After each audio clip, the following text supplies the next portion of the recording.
Good morning, all. I welcome you all for the online workshop on preparing educational research paper for the national conference, which is to be held at RIE Bhubaneswar on September 26 to 27.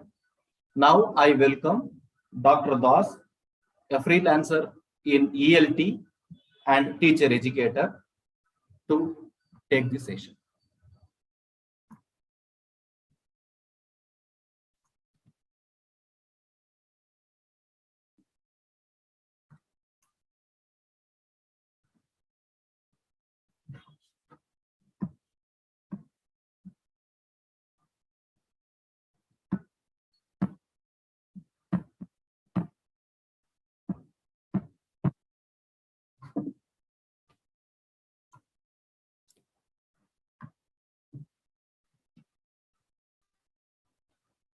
Good morning, everybody. So, do you hear my voice clearly?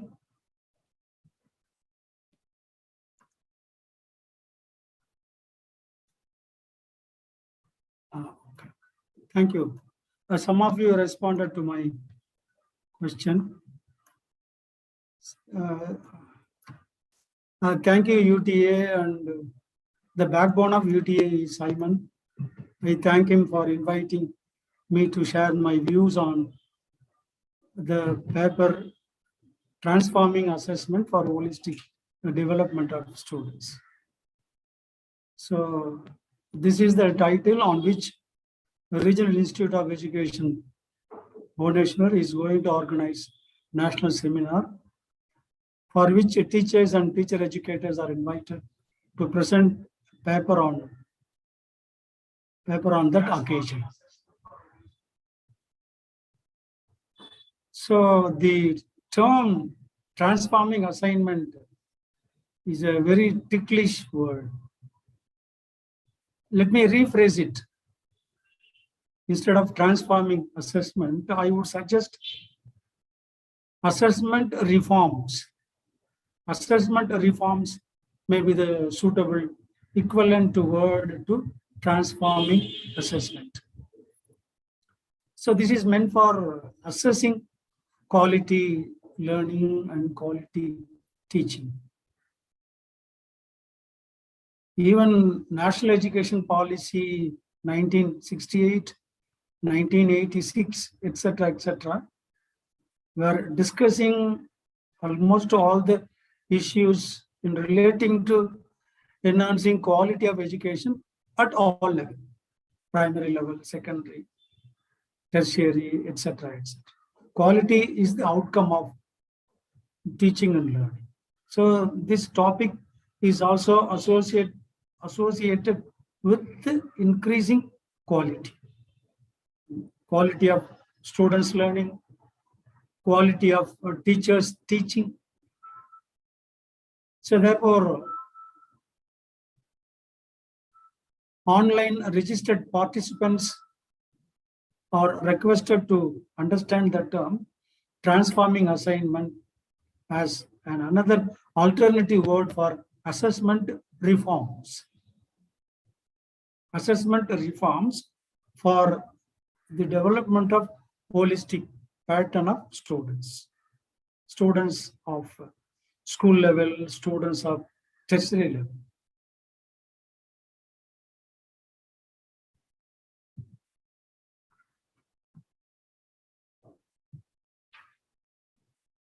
Yes.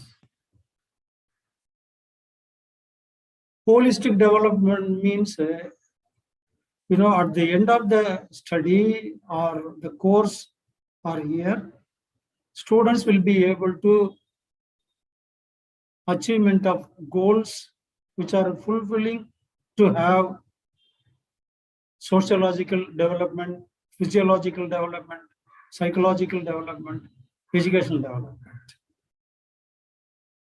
After acquiring education or after acquiring a course or after completing a course, the students, once the parents or communities believe that the students have holistic development means the student will be able to analyze every issues in a analytical way.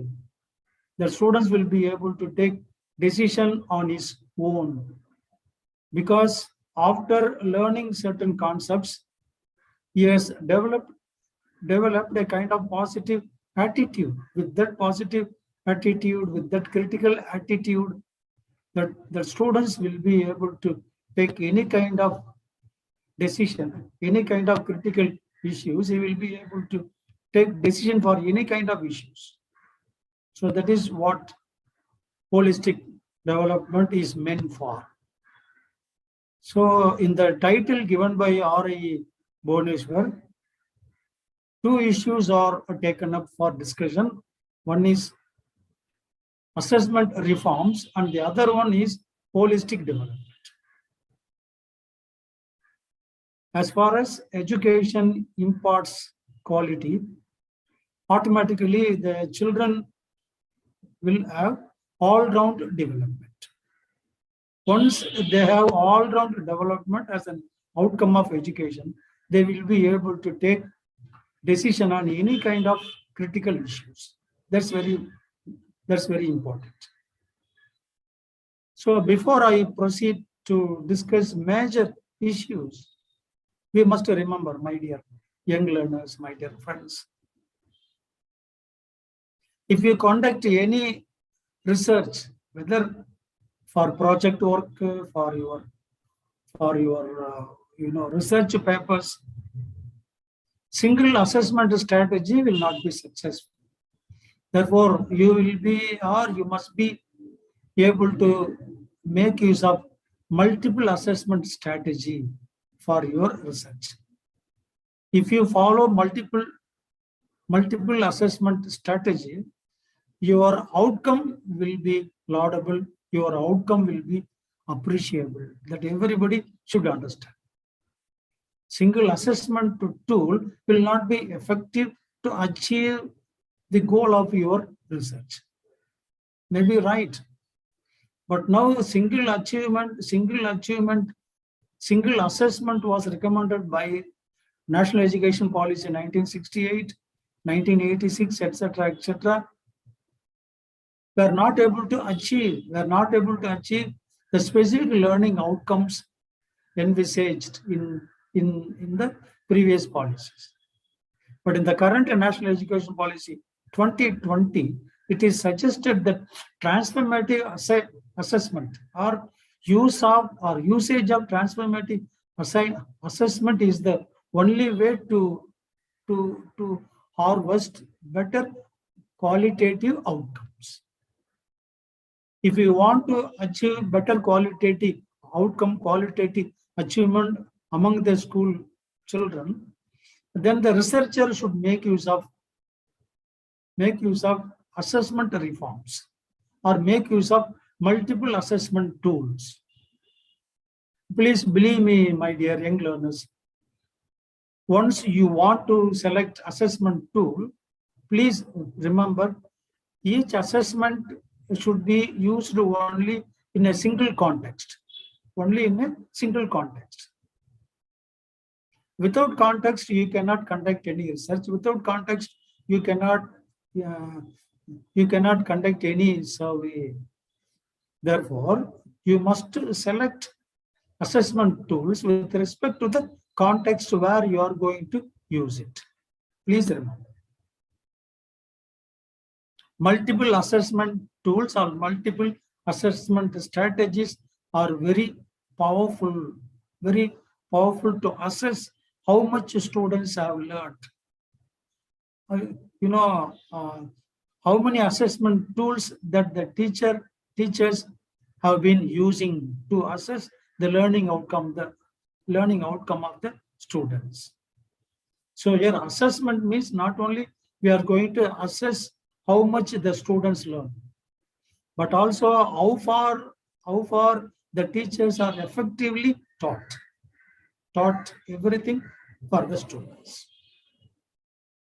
And then another important issue is the topic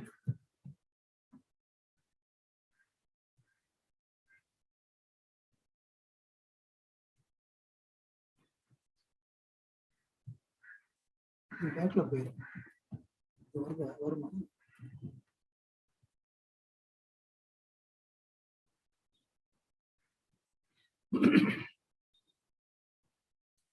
So, my dear teachers, before you select a topic or before you select a topic of your research paper, please, you must understand the salient features of New Education Policy 1986 and National Education Policy 2020. Why do I say this? When you want to write a paper to be sent to RE Bhubaneswar with a special reference to transforming assessment for the development of holistic development for school children. When you want to write a paper on this issue, you must learn the positive features of formative learning, summative learning, or formative testing, summative testing. That's very important. Once you have thorough knowledge about formative testing and summative testing, then you are the right person to undertake to write any kind of research paper. That's very important. That's why before I proceed to discuss what formative testing and what summative testings are, please let me bring out the positive features of National Education Policy. That is, in the previous policy, we are testing students' memory power. That is the rote learning. And we follow only subject, teacher-centered method, not subject-centered method. And we are not using any interactive questions when the teachers are teaching in those days.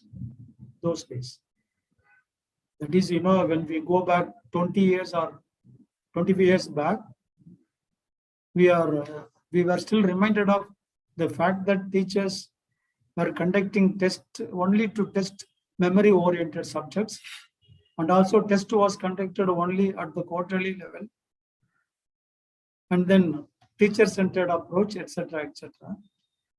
At the time, we were not aware of competency-based teaching or skill-based teaching. In those days, content-based teaching was in vogue. In those days, content was given importance. Whether science, whether history, whether geography, content was given important, but not now. Now, competency was given importance. Skill-based teaching, competency-based teaching, multiple strategy of using assessment tools, etc., etc. But now, please note down National Education Policy of 2020. They bring out lot of changes. That is, NEP 2020 said goodbye to summative test. Before 2020, we were using summative test on many occasions. But after the introduction of continuous and comprehensive evaluation, we started using predominantly formative test. And then competency-based teaching, and also a lot of higher order skills we are using now. That is analytical skills, critical thinking skills, and then with the help of computer, etc., etc., we try to get clarity on conceptual matters. Everything is there. And then testing of core competency rather than memory oriented. And then now, as per NEP 2020, Government of India is planning to conduct 2 types of examinations, that is main examinations, and then other one is improvement examination or supplementary examinations. Without wasting a year, one can write supplementary examinations or improvement examinations. And then even state government and central government have been planning to introduce semester system also. And then some of the Kendra Vidyalaya schools are introducing that is standard syllabus versus higher level syllabuses, especially in mathematics. Some of you might have heard. And then the system of education is planning to conduct two type of tests. One is MCQ test, and then another one descriptive test. Earlier only descriptive questions were asked. But now, in order to create qualitative education, in order to create quality teaching, Government of India has planned to introduce two type of questions, MCQ questions, and the other one is descriptive type of questions.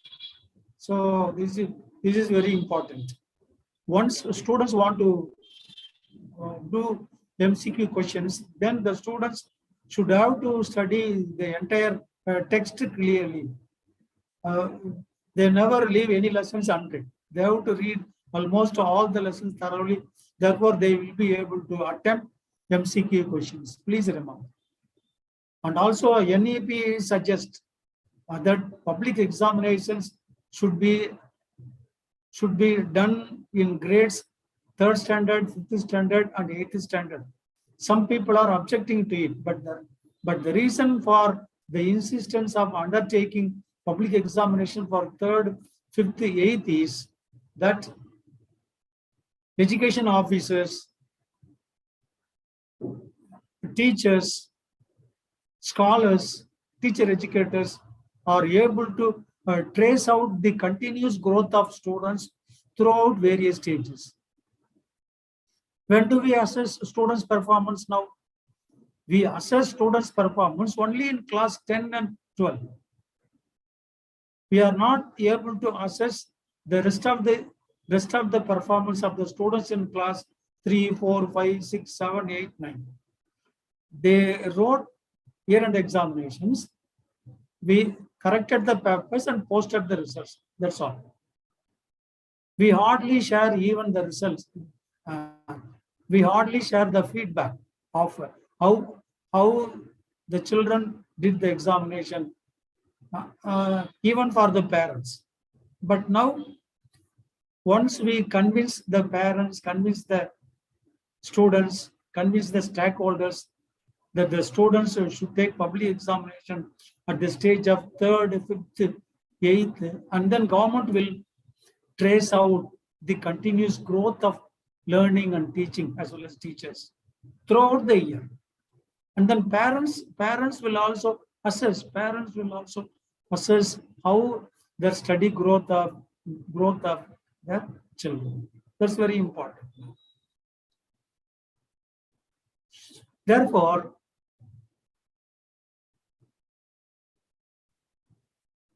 let me bring your attention on the single word, year-end examination.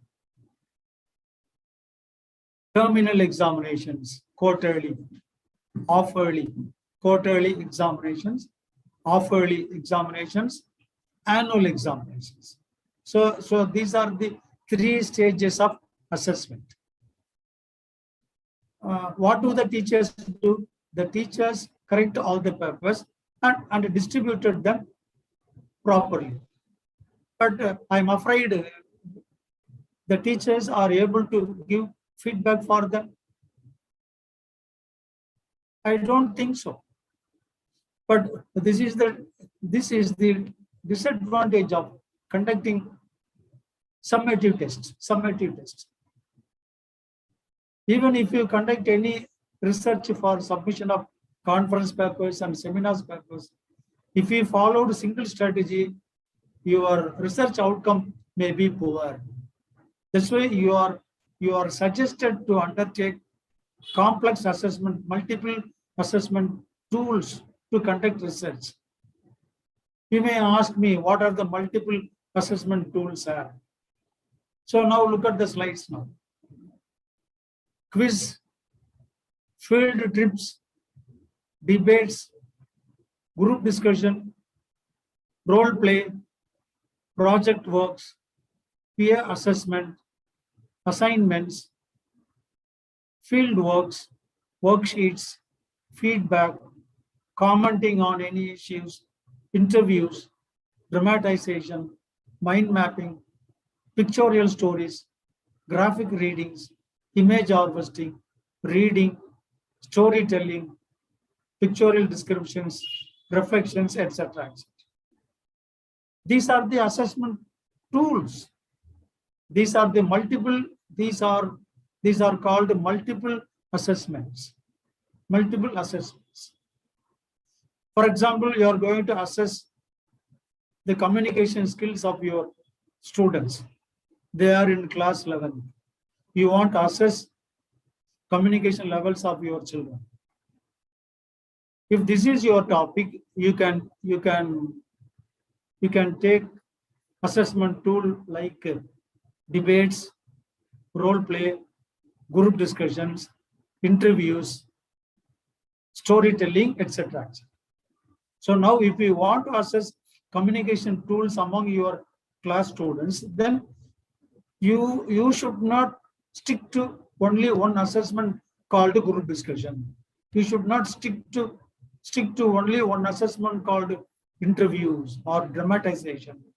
If you go with the 3 or 4 assessment tools like role playing, commenting, participating in the interviews, dramatization, debates, seminars, etc., where communications play a vital role.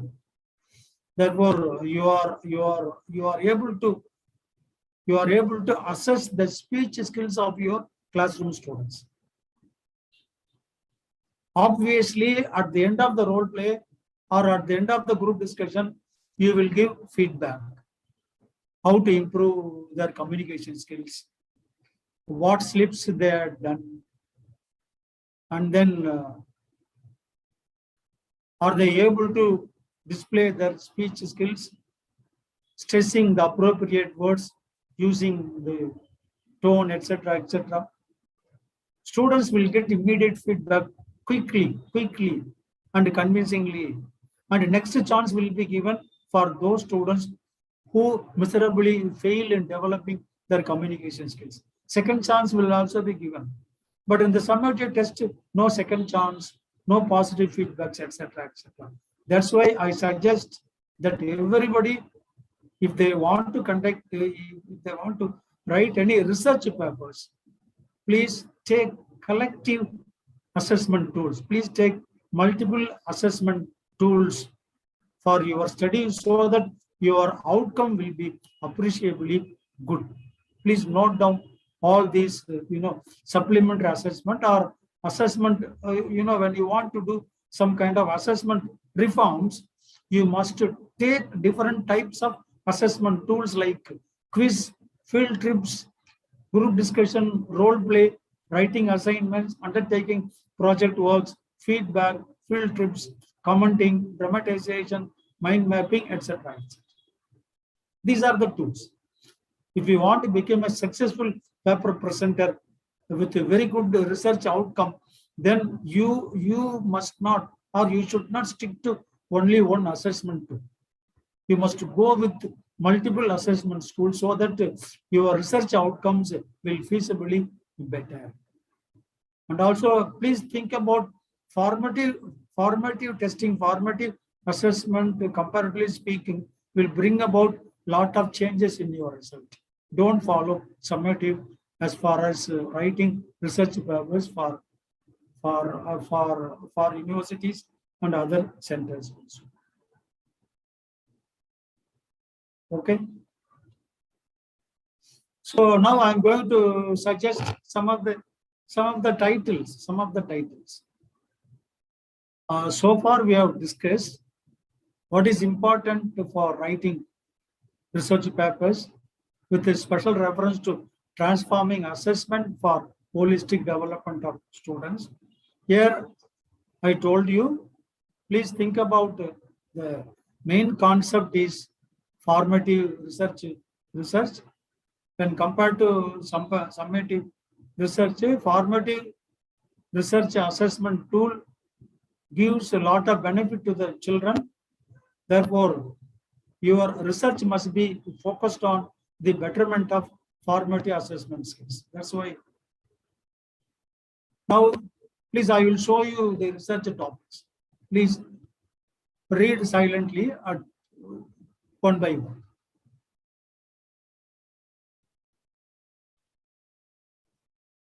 Question paper analysis. If you want to write a research paper on analysis of question paper, analysis of English question paper, analysis of maths or analysis of history question papers, you may write a research paper on English question papers on various stages. English question papers, science question papers on various stages. You can think about it. You can conduct a test for your classroom children also. For them, you can analyze what type of questions they have asked. The direct questions or indirect questions. And then whether the questions are really comprehensive in nature. And then how many questions are evaluating questions, how many questions are reflective questions. Okay, and then how many questions are inferential questions, inferential questions, evaluative questions, critical questions, and then reason-oriented questions. There are different types of questions. Holding a question paper in your hand, you can discuss all types of questions with your students. You can ask them directly. Which question sounds like evaluative questions? Are there any inferential questions? What do you mean by direct questions? You can readily interact with your students, showing the question paper in your hand. That's very important. So you can write a research paper on analysis of question papers, analysis of mathematics question paper, analysis of English, etc. Second one, you can write a research paper on conducting test. You can write a research paper on conducting a test. What kind of test? That is, question paper contains two parts. That is, first one is the MCQ question, and the other one is descriptive type, not subjective type. I wrongly typed. Please recorrect it. MCQ questions, and the other one is descriptive type. So you may prepare a question paper containing two different type of questions. You can conduct them, and then you can correct and you can give feedback. And also, as a teacher, you conduct a remedial test. As soon as the remedial test was over, we can conduct, another test also. We can compare the score of current test and the previous test. And then difference between difference in students' performance, summative test and formative test. Earlier, we conducted test on two patterns, MCQ pattern and descriptive pattern. But here, as a teacher, you can conduct test both on using summative and formative test. You can discuss pros and cons. And then you can conduct case studies also. For example, for the last 5 years, every school was instructed to make use of continuous and comprehensive evaluation. That is summative test, formative test. You may select 10 schools in rural area. You may select another 10 schools from city area. You can analyze the learning outcome of summative testing and formative testing. But once you analyze the data, and then you can come out of the better result. Which school showed better performance? Either school, whether city school or rural school, you can submit this research as a case studies like that. And then very recently, after the introduction of NEP 2020, some of the schools have developed holistic progress card. These holistic progress cards are developed in consultation of students, parents, research scholars, principals of the college, management, etc., etc. Holistic progress cards are prepared by some of the schools in India in consultation with the community, scholars, parents, students, teachers, principals, and management. Using multiple strategies. So in order to have innovative test, they used OMR sheets also. OMR sheets are used to assess how much the students learned in a factful ways, and they conducted remedial teaching, peer teaching, commenting, etc., which you must remember. These things are called multiple strategy, multiple assessment strategy they used. So you can conduct or you can write a research paper based on the impact of holistic progress cards on schools. You can write a paper on holistic progress card. Second one, effect of holistic progress card on the learning outcomes. And then you can select social science, any of the topics of social science using multiple strategies. The impact of holistic progress card on learning social sciences, you can write a research paper also. And then normally every teacher is conducting tests only using paper pencil test. But now after the advent of technology, after the advent of various research apps or English learning apps, science learning apps, experimental apps, the teacher may make use of OMR sheet, research-oriented sheet, assignment sheets to increase the quality of education or to increase the learning outcome of the students. So therefore, as a researcher, if we want to teach social sciences, if we want to teach science, if we want to teach English, as an assessment strategy, you can make use of OMR sheets. You can make use of smart mobile. There are so many apps of learning, learning matters, and there is another apps created by NCERT, CIET. If you go through their websites, you will be able to select very suitable assessment tools for assessing students' learning outcomes. So each bullet point will give you an idea how research paper can be written on the basis of the hints given here. And then you can write a research project on study of continuous and comprehensive evaluation for holistic development. Continuous and comprehensive evaluation. Continuous and comprehensive. That is, assessment should be continuous. What do you mean by continuous? Starting from June to April. Assessment should be continuous. Where is the assessment continuous? Only in the formative assessment. Assessment is continuous from the beginning of the academic year and the end of the academic year. But in the summative tests are conducted only in the year end. Okay, so please try to understand. Continuous means throughout the course. And the comprehensive testing strategy should be comprehensive even for the common man.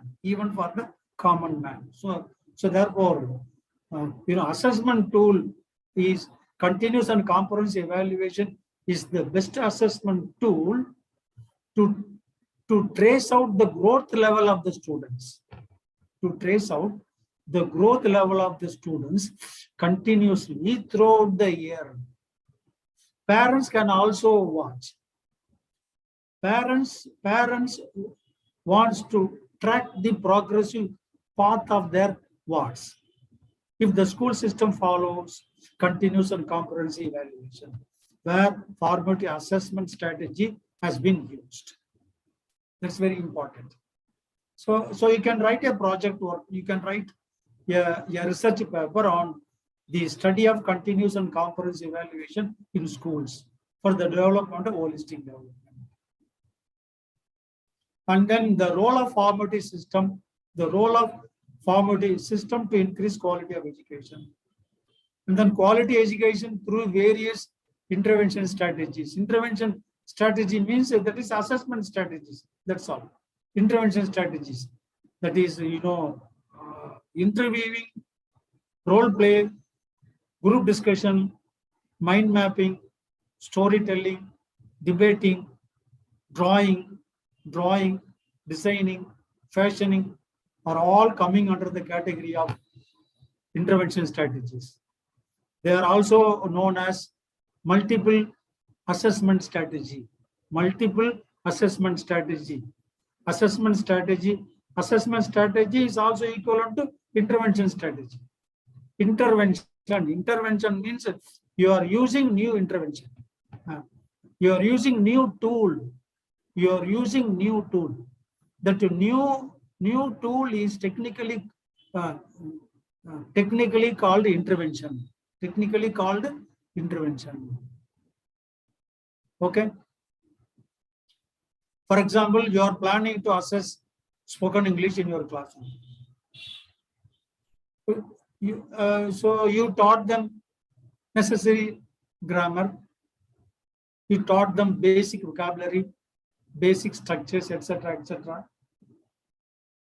You taught them all these factors for 6 months. And then you conducted oral test, face-to-face oral speaking strategy, where your children may fail miserably. Therefore, your first intervention. What was your first intervention? Teaching your students in a face-to-face setup of basic vocabulary, basic grammar, basic linking devices, etc., etc. for 6 months. Even though you taught them for 6 months, learning outcome was very meager. So then, could you abuse your students? Could you blame your methodology? No. You used only one intervention. You used only one assessment strategy, that is face-to-face teaching, oral teaching in a classroom. That's all. That's not effective. You come to know that face-to-face teaching was not effective. Then you must make use of ICT. With the help of computer, you can show them some spoken English YouTube. Just display YouTube before them for 10 minutes, discuss with them, explain certain things. That is another second strategy. Third strategy, in a classroom, make use of role play. Call 2 students, tell them to assume the role of a mother. Another girl will have to assume the role of a daughter. Create a artificial situation that they are in the textile room. They have to select dress material, etc., etc. So role play is a third intervention. And then fourth intervention, what are the basic spoken English words? You may write them and paste the appropriate places, etc., etc. So these new strategical interventions might be used for 2 months additionally. Then at the end of the 2 months, if you assess their speech skills, somewhat their speech skills might be improved when compared to the previous improvement. This is called intervention. So the children's quality education can be enhanced by conducting various new strategy, various intervention strategy. That is the reason. And the necessity of public examinations for classes 3, 5, and 8. Conduct of public examinations on various grades, grade 3, grade 5, grade 8, etc., etc. Please remember, please don't go after politicians. Here, what is the watchword here? to track the progress of the children, to track the progress of children continuously throughout their education, not throughout their class, throughout the education. When do we assess our children's performance? We assess our children's performance only in class 10 and then only in class 12. Then where are you assessing your children? Tell me. So therefore, this is the right opportunity for stakeholders like parents, etc., community management, etc., etc. Right opportunity for them to assess the growth of the children continuously. That's very important. You can conduct some research also. And then competency-based teaching, introduction of semester system schools. And then you can analyze textbooks. You can analyze, as you analyze the analysis of various type of question paper, you can also analyze the structure of textbooks. Whether the structure of textbooks are equally good to acquire learning outcome. You can assess the structure of the textbook also. How far the structure of textbooks helping students, helping teachers, helping parents to enhance quality education. I will show you once again the probable topic for research. Please read them silently. I will give you 2 minutes time.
My intention is not to discuss everything in a theoretical way.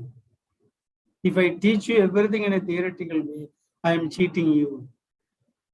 My teaching on this topic will not be fruitful to you. Therefore, I was carefully defining the word transformative assessment and then defining the meaning of holistic development and then the difference between NEP 86 and NEP 2020 and what were the differential characteristic features of these two national policy and what is the importance of formative assessment.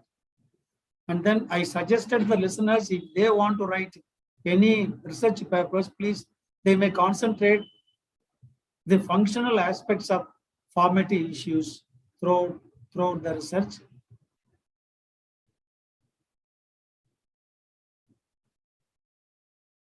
And based on my some theoretical discussion, I have suggested some papers likely to be undertaken by some of the teachers, some of the scholars.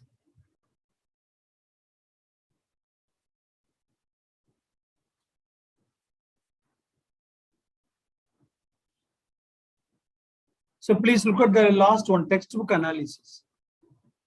Here, textbook analysis means how textbook is written. Is there any objectives? Is there any classification? How questions are asked? What type of questions have they asked? Are the lessons written on the basis of content? Are the lessons written on the basis of skills? Are the lessons written on the basis of competency? And while coming back to the preface to the author, preface to the teacher, preface to the students, what are the written by textbook committee members? What are the suggestions? What are the ideas given by the textbook committee to the teachers? You must read everything. And you can think about the type of questions. Are the questions made directly from the text? Are the questions direct? Are the questions indirect? Do we have any mathematical oriented questions from the text? Do we have any reasoning based questions? Or are there any questions based on find out the reason for the following questions like that? Are there any MCQ based questions?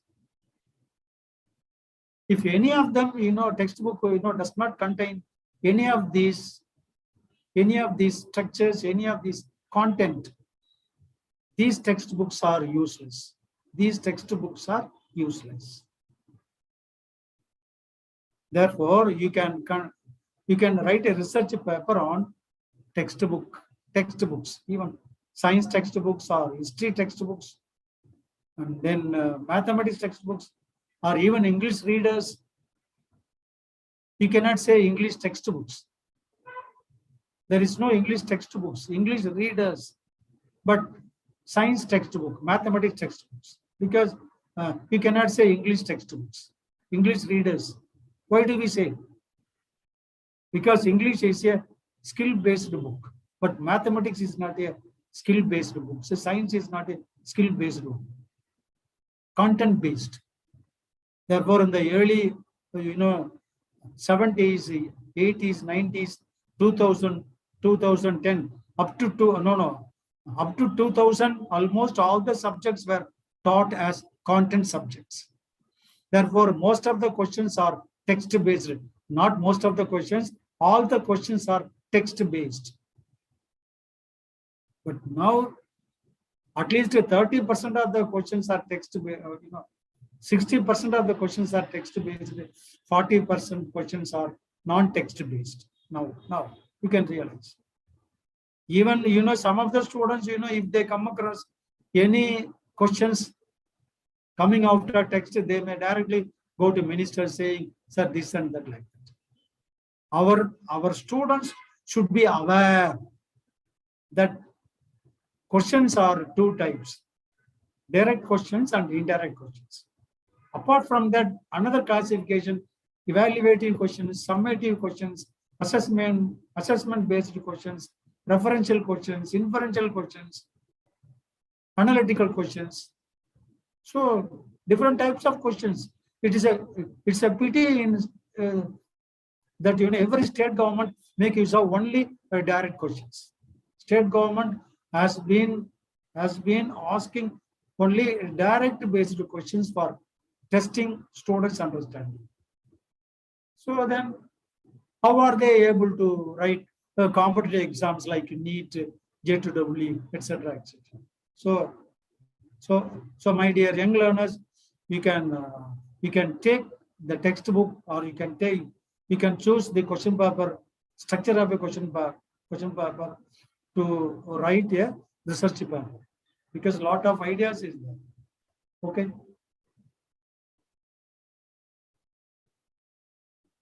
So now let me move on to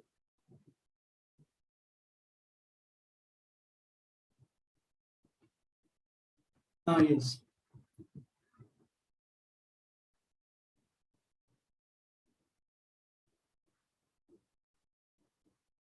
How to write a research paper. Most of them know. Most of them know the answer how to write research paper, following some steps. But here I suggested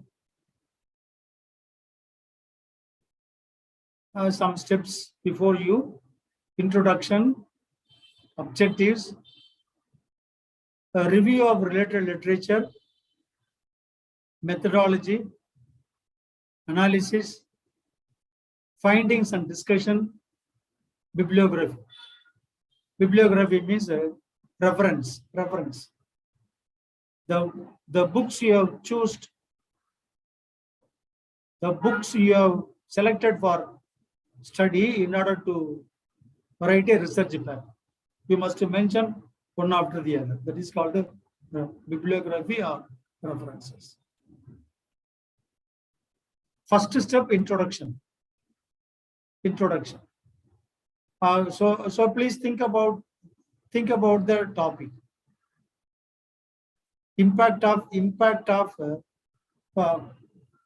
of formative testing items on students of primary school.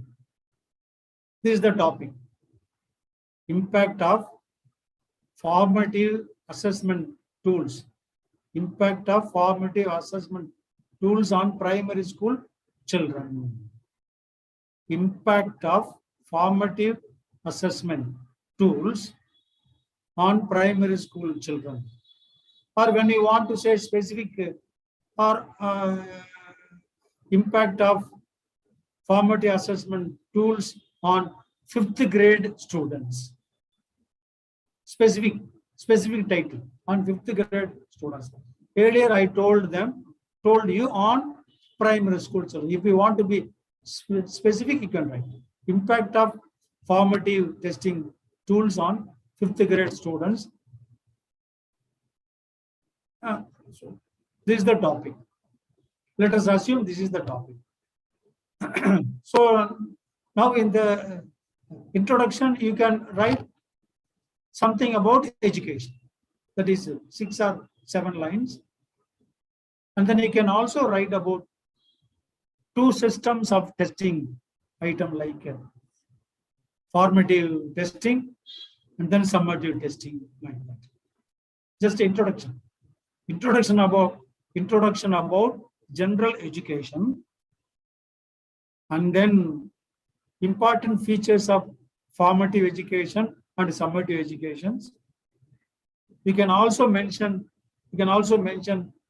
negative issues of summative educations and how far these formative and summative helpful to achieve quality education among the primary school children. You can also write introduction.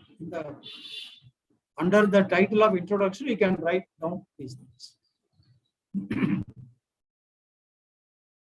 Introduction about general education, and then specific education like formative, summative, positive issues and negative issues, etc. And then objectives. Objectives means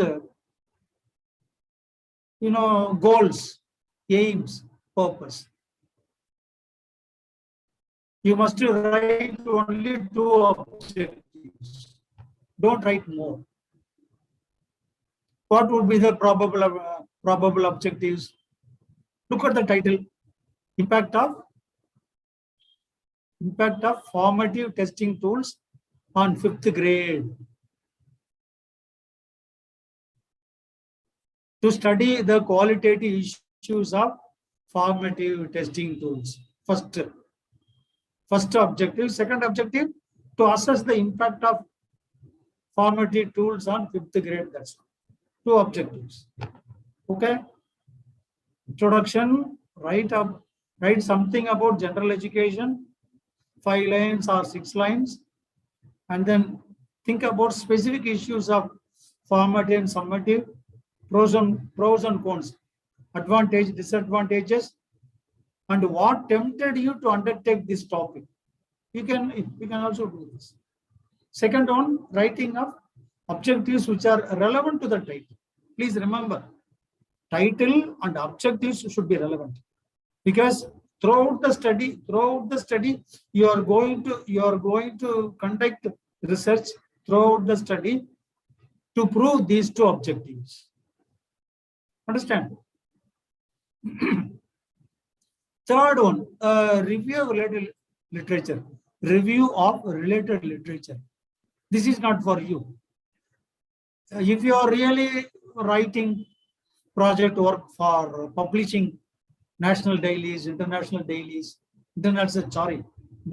journals, peer-reviewed journals, international journals. You have to write a review of literature. This is very important one. But some of the universities are expecting. Some of the universities expect that scholars should write a paragraph about a review of related literature. What do you mean by review of literature? Why do we do that? Why should we do that? But now, presenting a paper at RIE Bhubaneswar, don't worry about this. If you are good at writing review, you can write, but look at the page limitation and word limitation.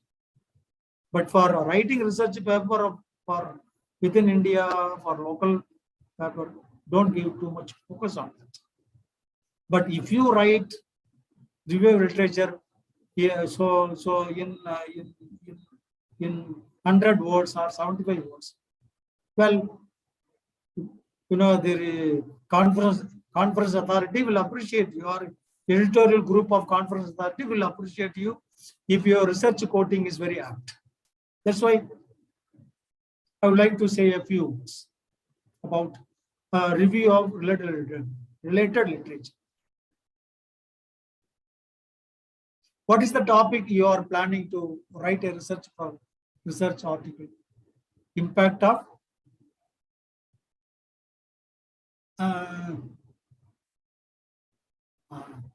of formative assessment tools. Impact of formative assessment tools on 5th grade students. This is the topic. Now, as a research paper writer, you must check, are there any previous similar article written by anybody else within India or abroad? You must select. You must find out. You must read many more journals. You must read many more journals of, are there any similar articles? Similar article means impact of formative assessment. Please collect 4 or 5 similar articles. Note down the title, author, and then their objectives and the methodology they followed, outcome. You have to write. And then you must say only one word, in what way your research topic is different from the rest of the previous papers. You must say, this is called research gap. You came across some of the papers which were very relevant to the title of your paper. But maybe methodology may be different. Outcome may be different. Interventions may be different. Objective may be different. Okay? So in that way, having read all the 5 similar papers, you must write in 2 or 3 lines, in what way is your paper differed from the previous paper. That is called a review of literature. If you are writing for primary level papers, for local conference within India, please don't take too much sufferings on writing review. Please leave it out. That's why, in order to make you alert, I put the third one in a underlined way. Review of related literature is underlined now, in order to caution you not to go for this. If you are really interested, then if you are confident that your article will not exceed more than 3,000, then you can include. If you include the third one, your paper has been weighed in a constructive way. Okay? Right. Introduction, objectives, and third one, methodology. I leave out the third one. Introduction, objectives, methodology. Please say something about methodology. Survey method, survey method, normative method, experimental method, analytical method. There are so many methods. Because most of them have completed MD or MPhil in education or something like that. You might have heard about methodology. Please, you must say in 1 or 2 words, what type of methodology have you made use of it? Methodology, and then write something about primary source of books, secondary source of material, newspaper, etc., etc. And then, are you going to use any questionnaire, interview schedule, self-check exercises, etc., etc.? What kind of statistical tools you are going to use? Everything you have to write. Methodology. Name of the method, the primary source of books, policy you studied, and the secondary source of the books related to policy, journals, etc. And then sampling size. Who are the samples for your studies? Students are samples, or teachers are samples, or parents are samples, or pupils are samples, with whom you are going to collect data. If it is a data-based study, you must say, the size of the samples. 150 teachers, 150 samples, like that. You must write everything in methodology. Then how are you going to collect data? Using questionnaire? Using questionnaire, or are you going to make use of interview schedule? Are you going to discuss with them in a face-to-face setup? And then self-check exercises, yes or no type questionnaires. There are so many. There are so many tools are available. There are so many tools available to collect data from the people. There is people. So everything you should include under methodology. So this should not exceed, 12 to 15 lines. Provided if your research is based on data-based. For example, literature-based research work does not include statistical mode of data. But for teaching science, mathematics, etc., you must conduct research using data-based study, where you ought to use statistical analysis. After statistical analysis, using your intelligence, you have to find out the hidden findings. You have to discuss the findings like that. So, introduction, objectives, methodology, analysis with the help of the data you collected from the students, parents, teachers, etc., whom you have taken as samples, and then you have to analyze the data. After analyzing the data, you will get findings, and these findings should be discussed. And then finally, the reference sources. These are the various steps one should follow to write a research paper. Please remember, these are the issues. Sir, somebody will ask me, sir, I don't have any data, sir. My research paper is theory-based research paper, theme-based research paper. Even if it is a theme-based research paper, you may say what methodology you have been using and sources of study materials, etc., You need not mention the sampling size, etc., You have to write your theoretical perceptions about the topic in the column like analysis. Even after writing your theoretical matters, then from the theoretical matters you have some findings. That findings should be written one after the other. With the supportive evidence you have written in the analytical part. Okay, so there are two types of research. There are two types of research. One is theoretical based, theme based. Second one, data based. Which one is more important? Data based research studies are more important because they have given prompt examples for each findings. theoretical findings, the theoretical examples are not sound enough to prove any cases. Therefore, if we want to write research papers, please write research papers using data.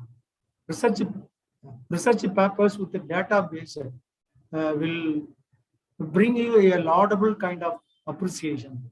So this is my experience as a teacher, educator, teacher trainers, ELT experts like that.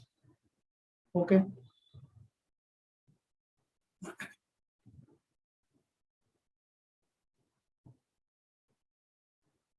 I'll show you one abstract. I'll show you abstract. Yes. For my sake, read them silently.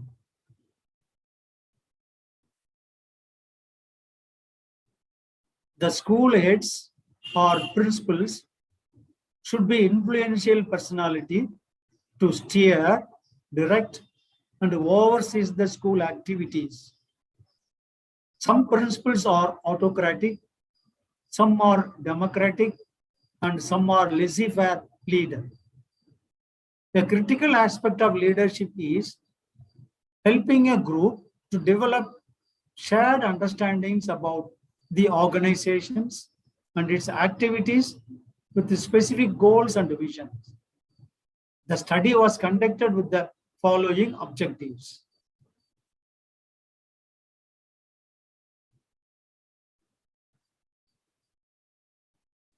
To identify different styles of educational leadership among the heads of schools of higher secondary education. First objective. Second objective is to study the impact of educational leader of the schools on students, teachers, and parents. First one is identify different styles of educational leadership and then impact of various types of leaderships on students, teachers, and parents.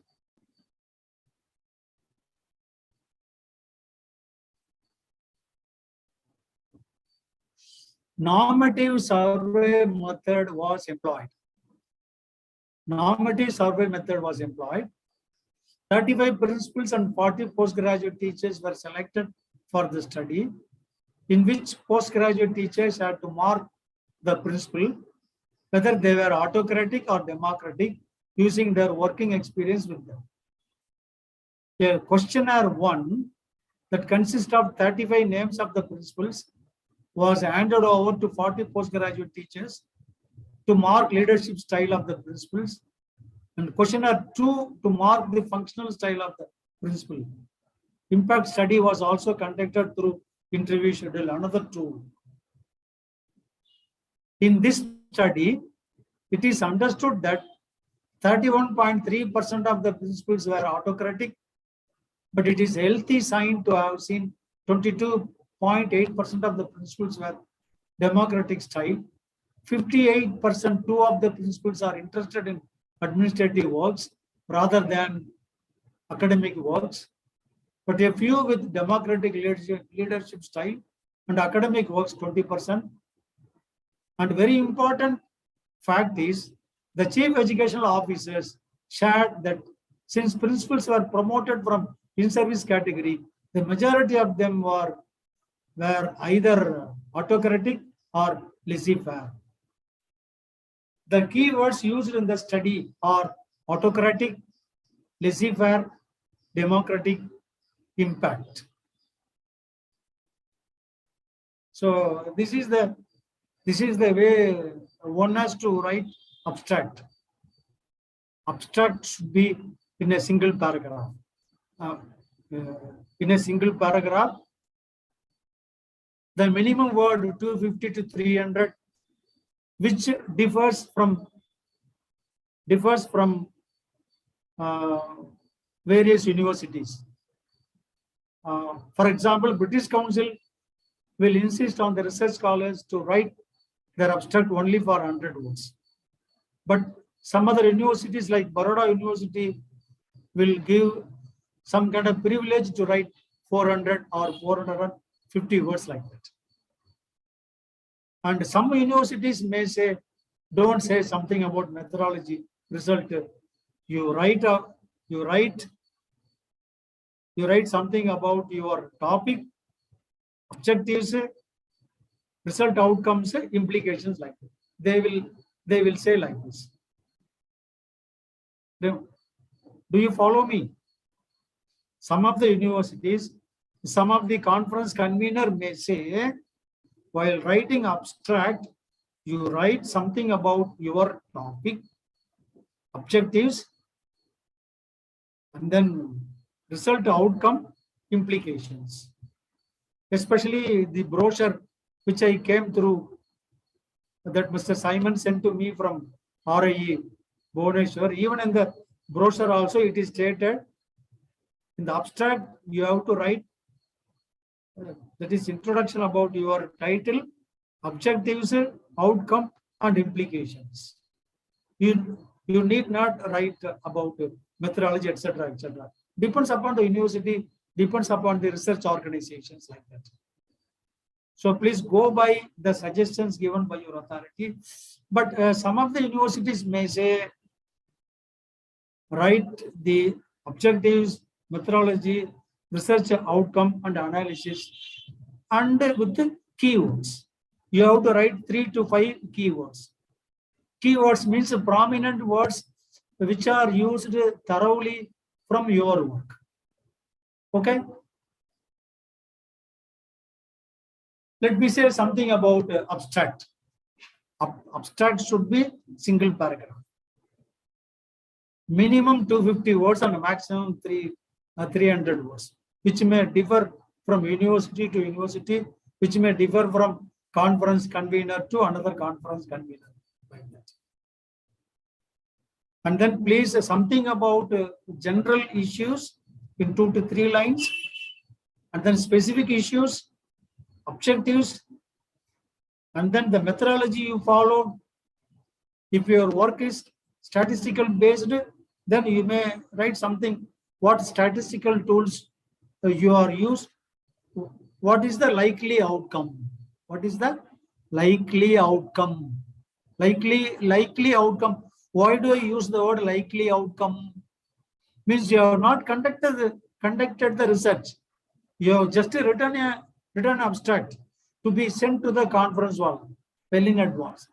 Therefore, likely outcome we may write in 1 or 2 lines.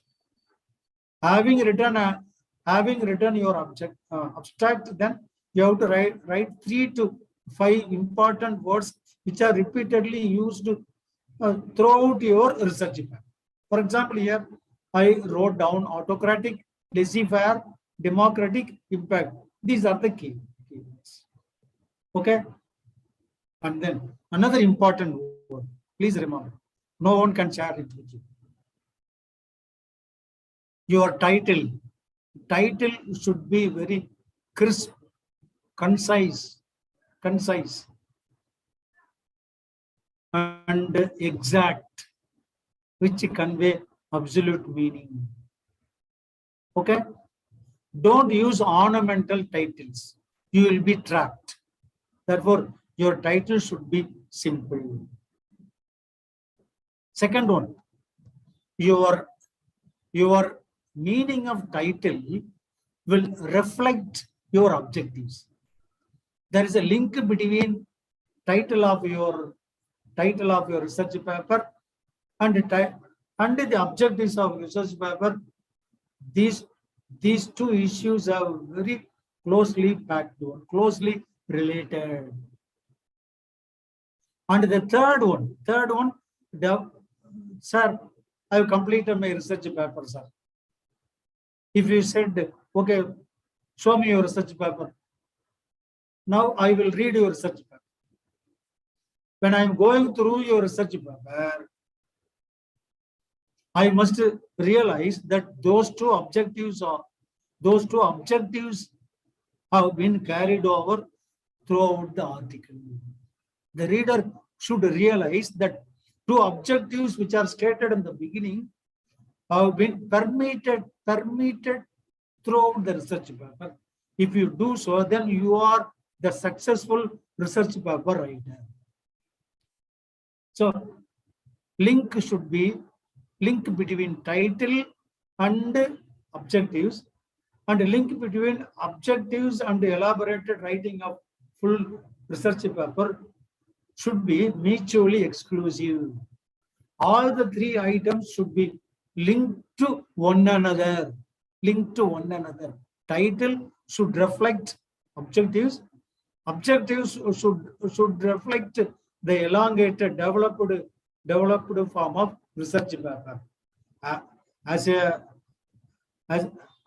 very good researcher, you must realize the link, connectivity between the title, objectives, and the completed paper. Okay, do you understand? This is very, very important.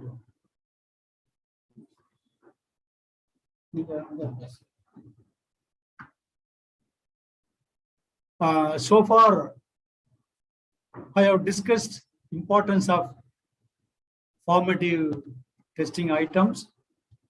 Only with the help of formative testing items, one can write out a research proposal or research abstract, research papers to be sent to RIE Bhubaneswar with a special reference to transforming assessment for the development of holistic development of school children.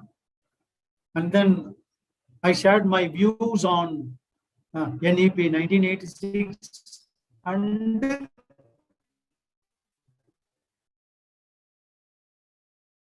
NEP 2020, the topics to be undertaken by you. Some of the ideas I have given.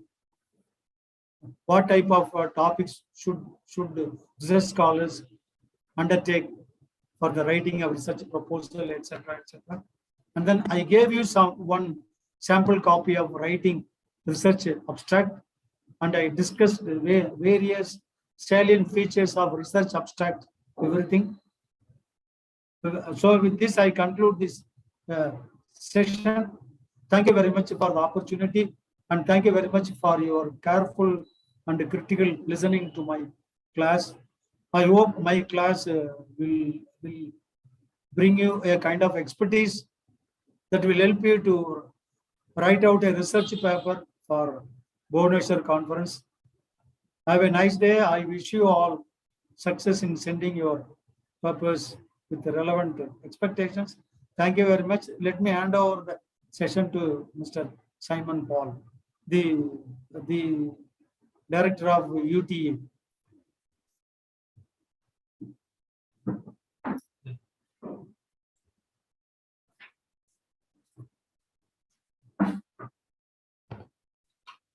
Thank you so much, sir, for the wonderful session.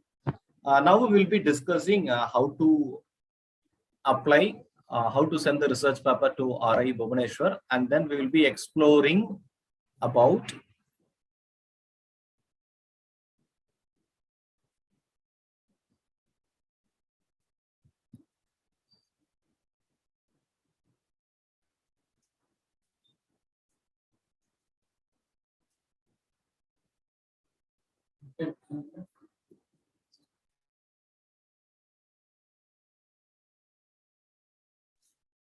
so the conference is on transforming assessment for holistic development of students.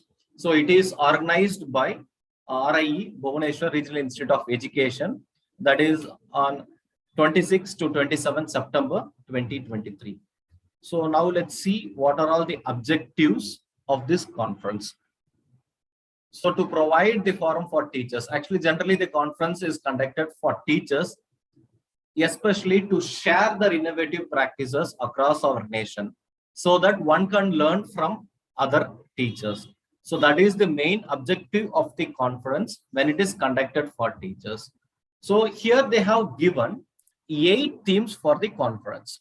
So first one is emerging trends in assessment for holistic development and large-scale development and school-based assessment, innovative practices in assessment, a technology-enabled assessment, enhanced teacher competency in developing robust assessment, differential assessment, and role of students, parents, and stakeholders for holistic development. So these are all the themes. So it's a golden opportunity for the teachers.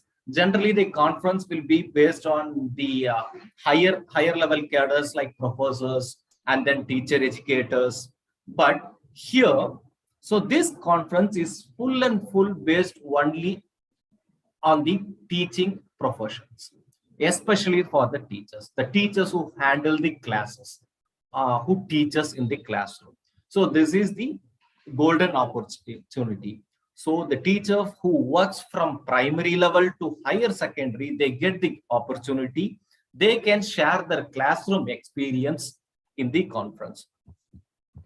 So who can apply here? The teacher educators, and the educators who work in the field of education, right? And then how should the paper be? So these are all the things they are expecting from us. The RIE Bhubaneswar is expecting from us. So first, it should contain, don't worry about the full paper or the abstract. We will be sharing a sample abstract and then the full paper so that you can follow the same method. Yeah, we will be sending in the WhatsApp group, right? So first, the paper should contain the abstract and then the keywords, which you have seen earlier from the SARS abstract, right? And after that, the introduction. So the title of the paper should come. The title should be self-explanatory, and then it should have the objectives. Objectives is the aim. So why we are writing the research paper? So if you are having any problem in the classroom, example, if for primary school, I'm telling, if a student, if the students are facing problem in 2-digit addition in carryover, when they are doing carryover, they are having the problem. So that will be the problem, right? So here in the objective, to make the students to learn to do the carryover in 2-digit addition. So that will be the objective. And then the method, what type of method that you are going to implement. So that will be the methodology, how many students you are doing, and then what method you are doing, for how many days you are doing. And then after that, after doing that, and then you will be conducting a test. And then there you will be doing a formative or formative assessment. And then you will be seeing the result. So at first, the pre-test, how they were, and then at the end, you will be learning that is the result. So you no need to go for bigger topics. You can do micro level project, micro level paper problems also you can take, and then you can implement your methodology. So here in the format of the paper, what they are expecting is the abstract should not exceed 300 words. So it should contain, it should be between 250 and 300 words. And the full paper should be within 2,500 and 3,000 words. And the font you have to follow is Times New Roman, and the font size is exactly 12. So this thing you have to follow. The font type is Times New Roman, and the font size is 12. And the next one is the line spacing you have to follow is 1.5 line spacing, and everything should be left aligned. Don't do justification. So it should be aligned left. And you should have a cover page. It should contain the title of the paper and what theme you have selected in this conference, and the name of the author, designation, and your address, email ID, your working place, email ID, and the contact number. So these things should be in the cover page, on the cover page. And the full paper should be sent to the following email ID. This email ID we will be sharing. So what will be the selection process there in RIE Bhubaneswar? The first one, first you have to submit your full paper along with your abstract. So abstract should come front, and then keyword, and then the full paper. So this full paper you have to submit to the email which I have shared earlier before 28th August, on or before 28th August 2023. Once you submit the full paper, you will be getting, sorry, the spelling mistakes there for selected.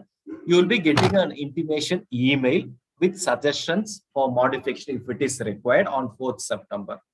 Again, you have to review your paper and you have to do the modification. Again, you have to submit it on September 8, 2023. After that, on September 12th, they will be sending you the invitation letter so that you can go to RIE Bhubaneswar and you can present. So these are all the important dates and we will be sharing this screenshot. So these things. So this is the email ID. You have to send the full paper on 28th August 2023. And the another advantage is here is they will be giving the travel allowance as well as the accommodation.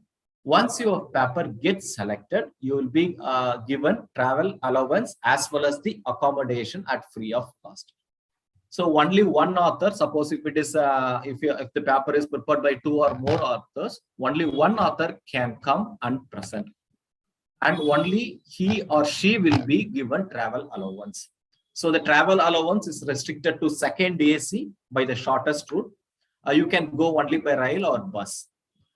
And then for local participants, it will be followed as per NCERT norms. And the travel allowance will be made through only online. So if you are, in case if you got selected, if you book the ticket, you have to give the original tickets. You have to hand over the original tickets to the authority in RIE Bhubaneswar. Then only, and you have to give your bank details. And after that only, they will be giving the reimbursement of the travel allowance. And accommodation also will be provided either in guest house or in hostel according to the availability. So these things will be given there. Thank you. If you're having any doubts regarding this, you can ask in the chat box, or else you can raise your hand so that we can.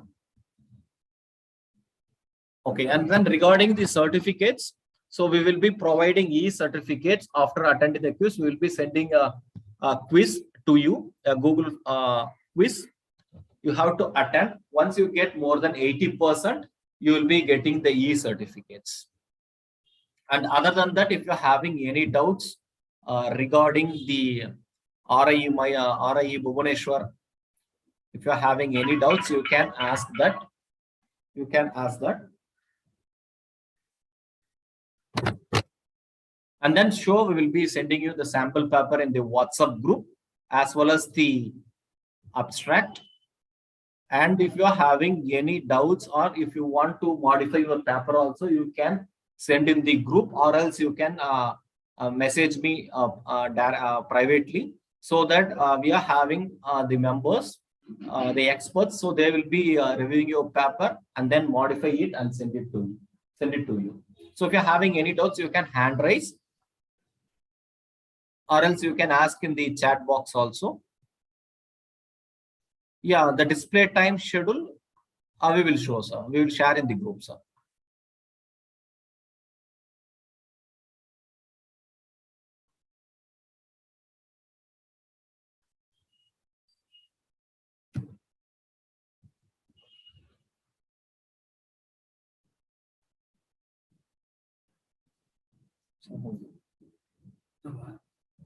If statistical method, how many samples do we have to collect? Statistical method. Depends upon the topic. Depends upon the topic. So if you are selecting students, minimum 75 to 150, 200 like that.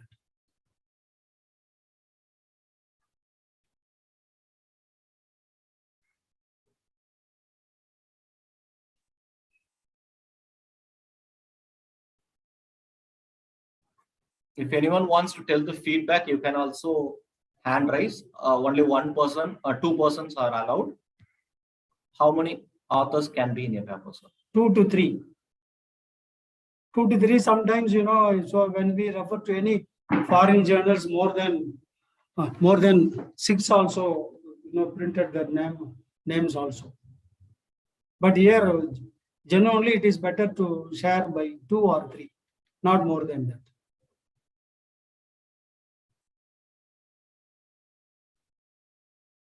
But don't worry about the statistical data. So if you don't have any statistical data, then you can convert everything in a mere percentage way. Or don't go by any kind of higher order statistics like skewness, kurtosis, then correlative matrix. Don't go for the higher order statistical tools. Ordinary statistical tools you can use. If you go by any kind of YouTube teaching you various sorts of basic statistical tools, just to 2 to 3 times you watch YouTube propagating the issues of statistics, that kind of knowledge is enough for it. Don't worry about higher order statistical data.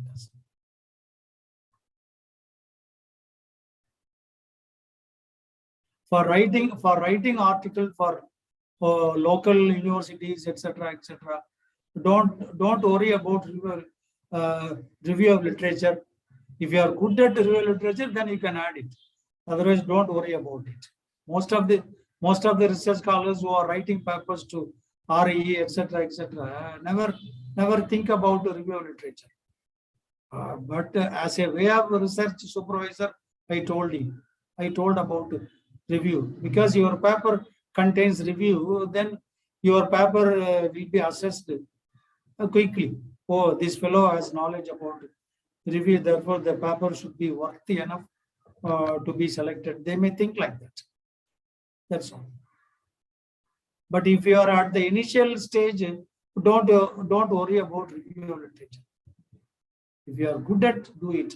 Otherwise, after writing the 3 or 4 research papers, then if you realize the review is very important, then you can develop it.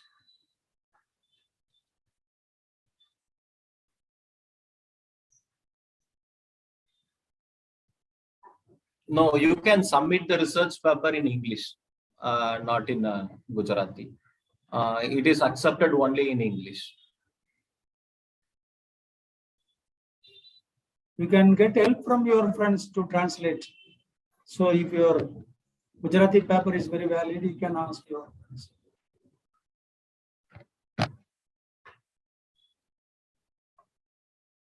And please try to understand the title of the paper, objective of the paper, development of the paper should be linked to one another. Remember. And don't write more sentences illogically. Whatever that comes into your mind, don't try to put forth. Every sentence should be written logically because you are writing research paper, which is a formal one. While writing research paper, you should not use I, we, you, they. Most of the sentences are in passive structure, not in active one. And then if you have time enough after Bhubaneswar conference, if you have time enough, please learn how to write bibliography, how to write references by reading the book called MLA, Modern Language Association, and APA. These 2 books are very important to write references.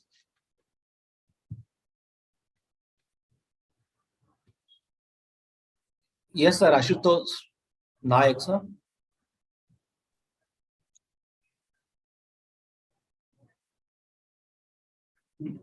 Yes, sir. You have hand raised.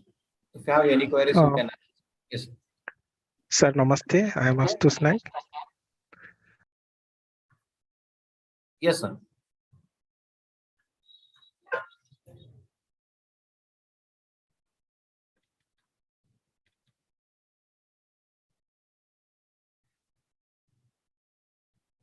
Sir, I'm unmuting you. I'm trying to unmute you. Sir, what is the file format for sending the email? You can send it in the PDF or else you can send it in the document, Word format. Okay, thanks a lot, sir.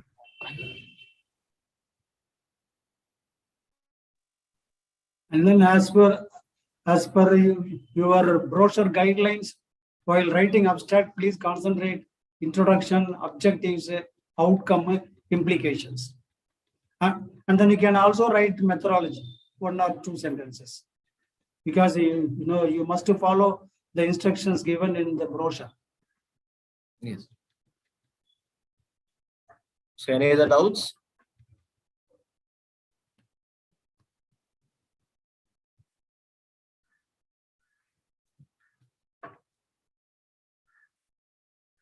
Yes, sir. Swine. Sir, I'm trying to unmute you. Vijayini, ma'am. Swine. Yes, sir. yes, Thank you ma'am. so much, Yes. sir. Namaskar.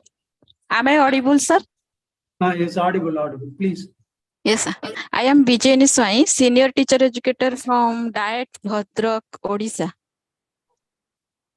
Sir, I want to know in this few days, 1 week, if I will take the topic like impact of ICT based assessment on students, then how we can prepare the research paper if we do not do the experiment? In these few days, how can we prepare paper?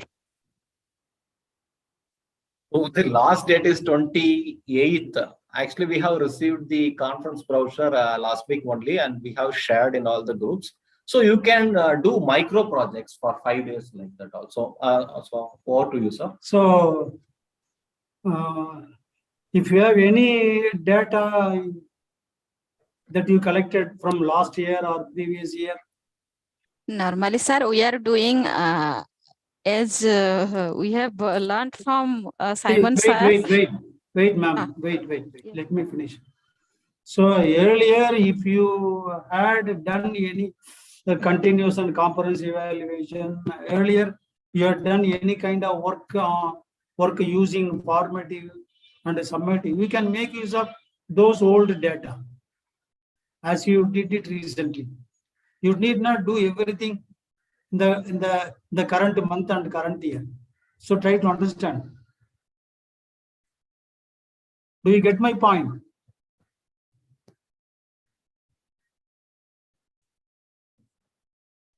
Ma'am, Yes, sir. Yes, sir. Thank you. Thank you, sir. If you did the same thing previously, you can make use of the data. You can convert everything into a data. That's all. Thank you, sir. Thank you.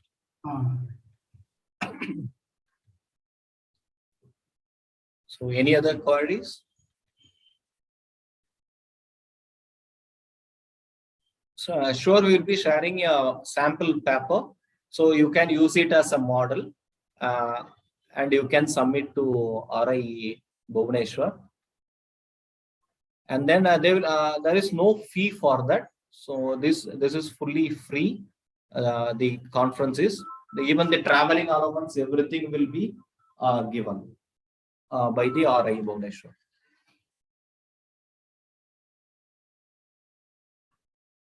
The proceedings of the conference, that we have to ask them only. Maybe we'll let you know next week about that.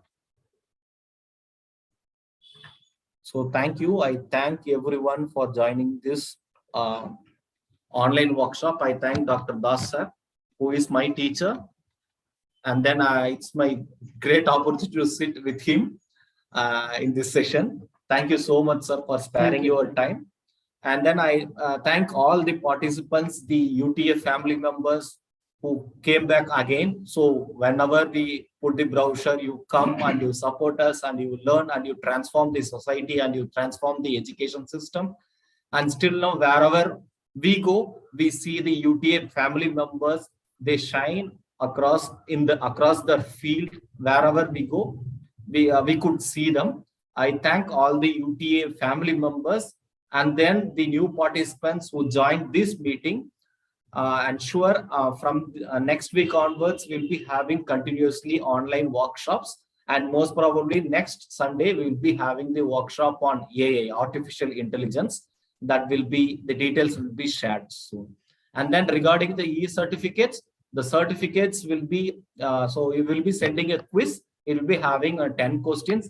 It's a very simple quiz because we couldn't maintain the attendance because some of them watch through YouTube and some in Zoom. So we'll be sending the quiz. You can attend. Once you get 80%, you will be getting the e-certificates. So the link will be shared at 4 p.m.